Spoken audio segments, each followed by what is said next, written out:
The ground didn't collapse.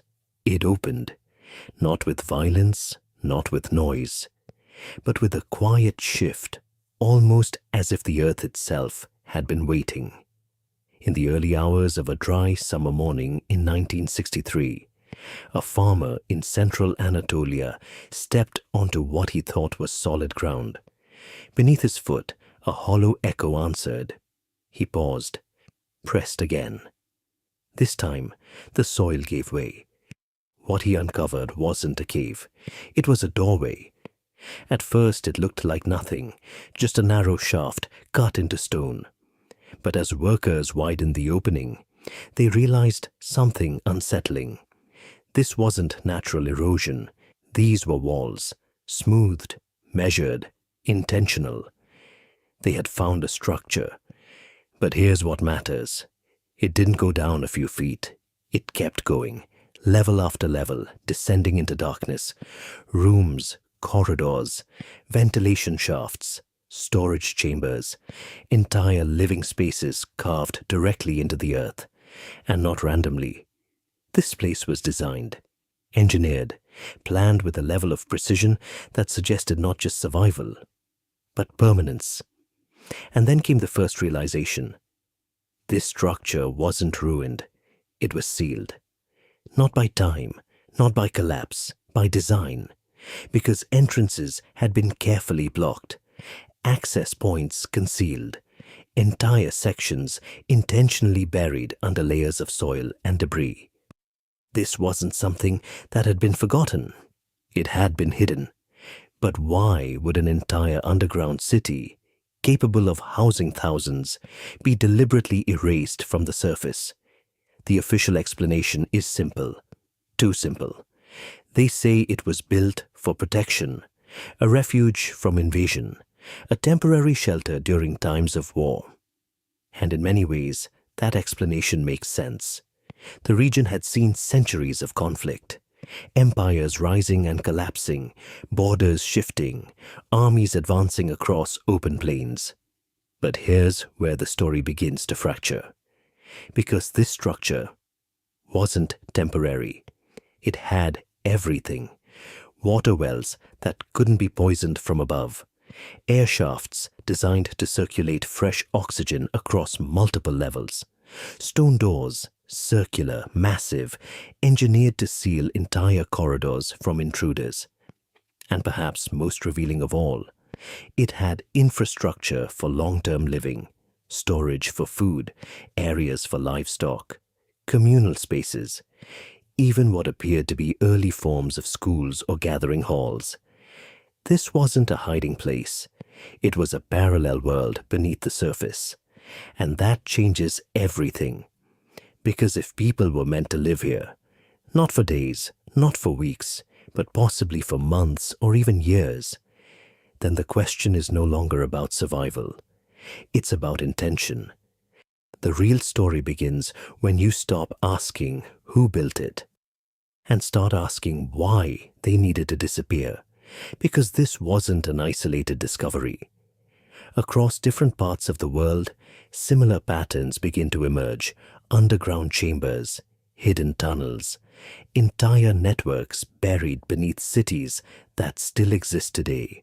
From Cappadocia to Egypt, from ancient Persia to parts of South America, structures that share one disturbing similarity. They were never meant to be seen. But let's go back.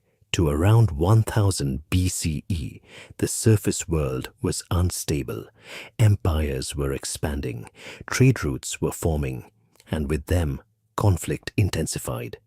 Control over land meant control over resources, and control over resources meant power.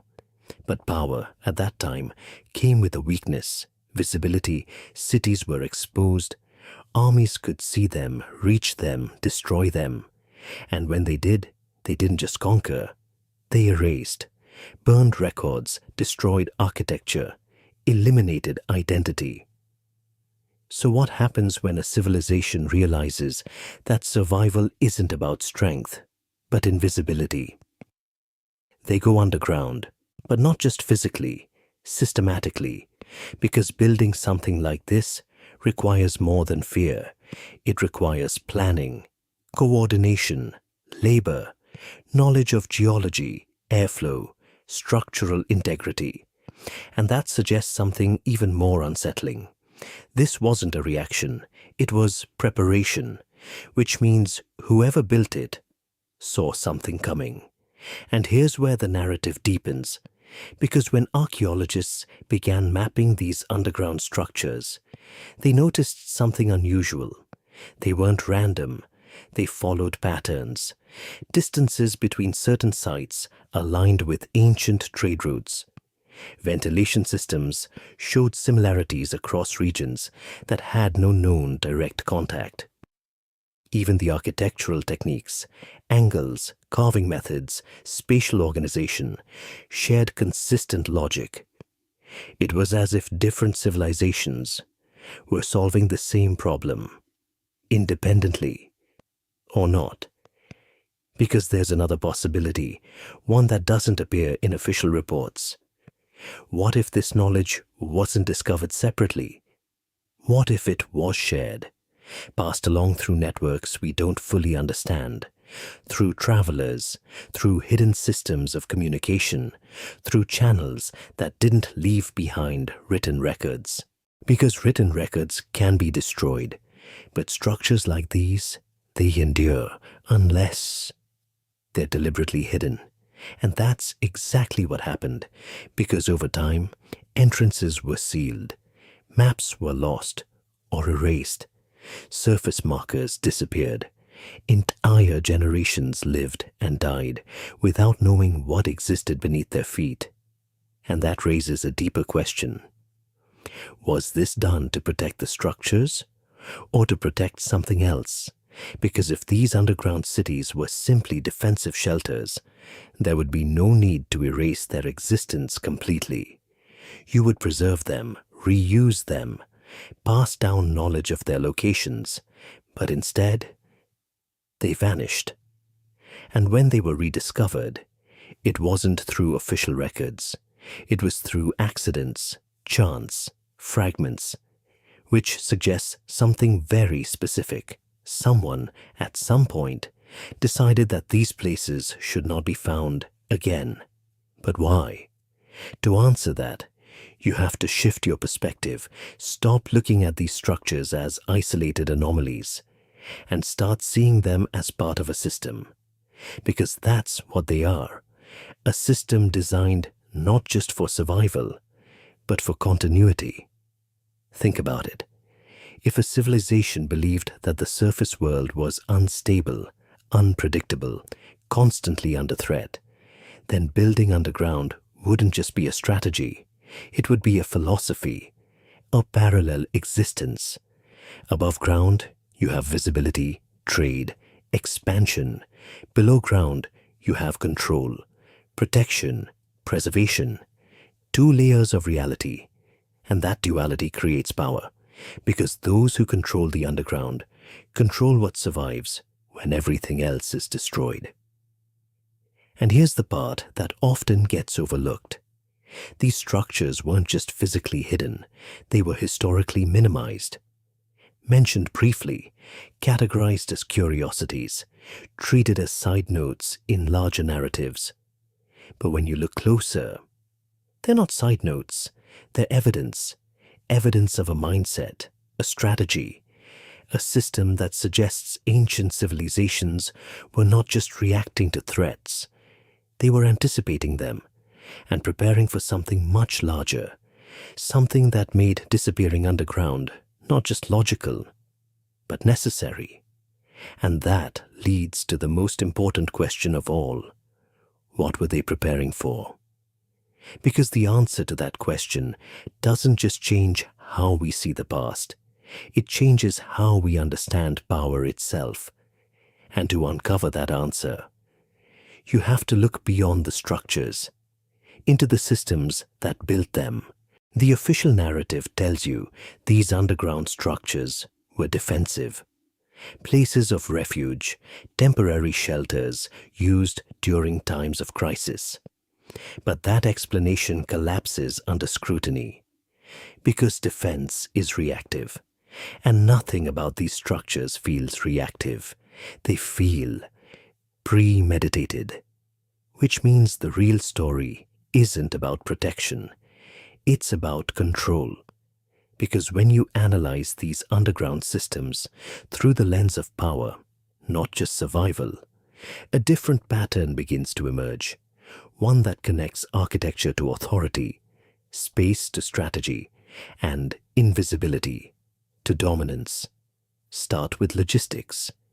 Building a multi-level underground city isn't just a construction challenge. It's an organizational one. You need labor, resources, time, coordination, and most importantly, you need a reason strong enough to justify all of it.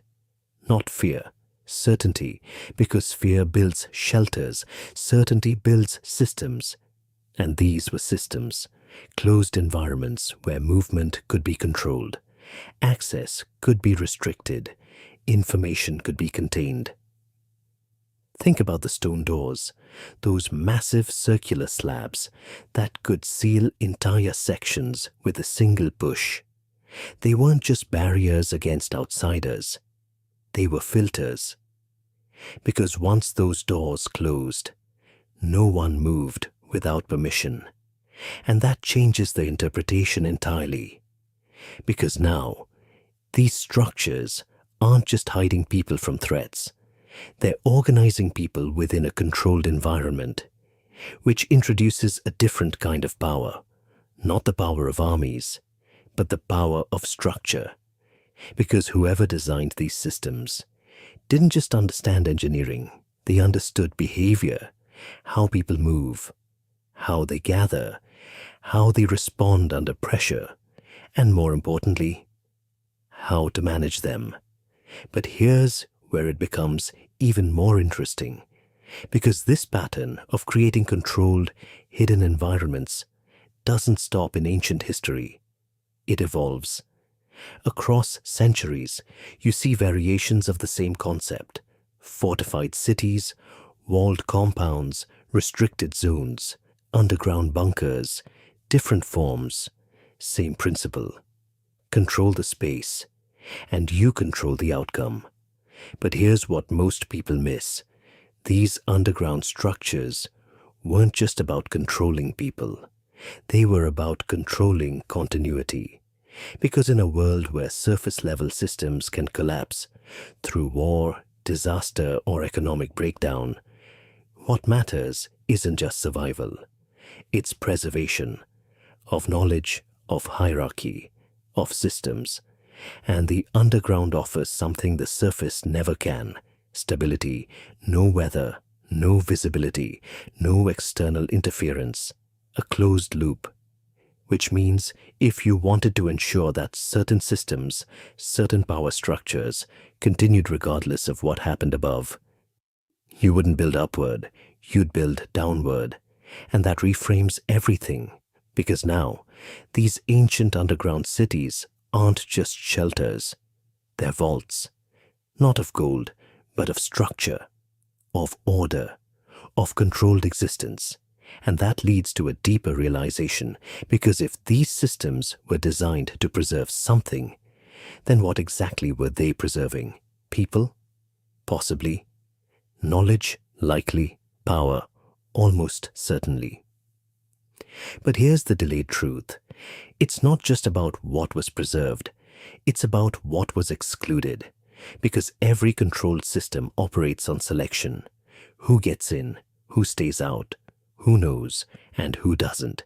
And that introduces a layer of intentionality that changes the entire narrative.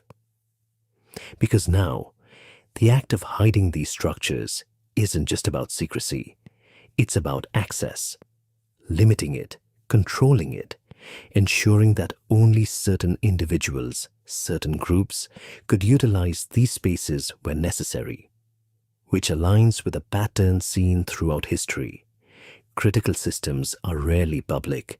They're hidden, protected, restricted, from ancient times to modern infrastructures. And that continuity suggests something important.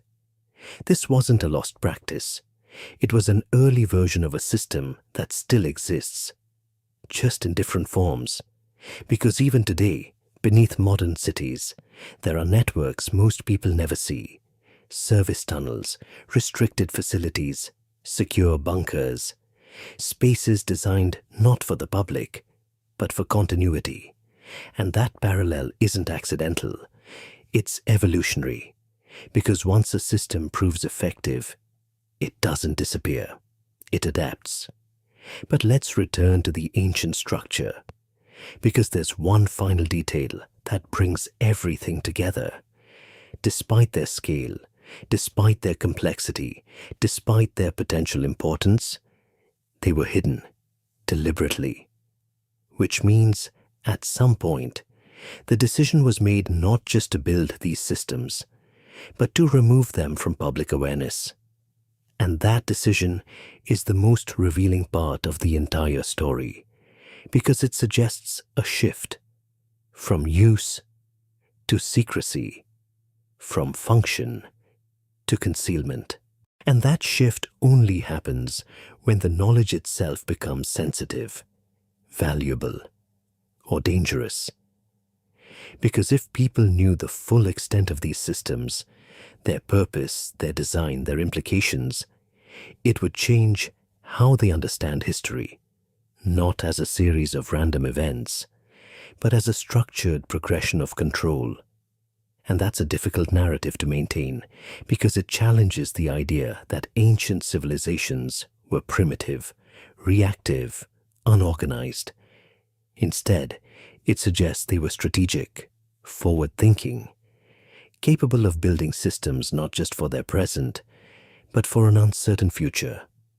And that future may not have been as distant as we think, because the need for control, for preservation, for hidden infrastructure has never gone away. It has only changed form, which leads to a final thought. The next time you walk through a city, any city, consider what lies beneath it, not just physically, but systemically, because history isn't always built upward where everyone can see it.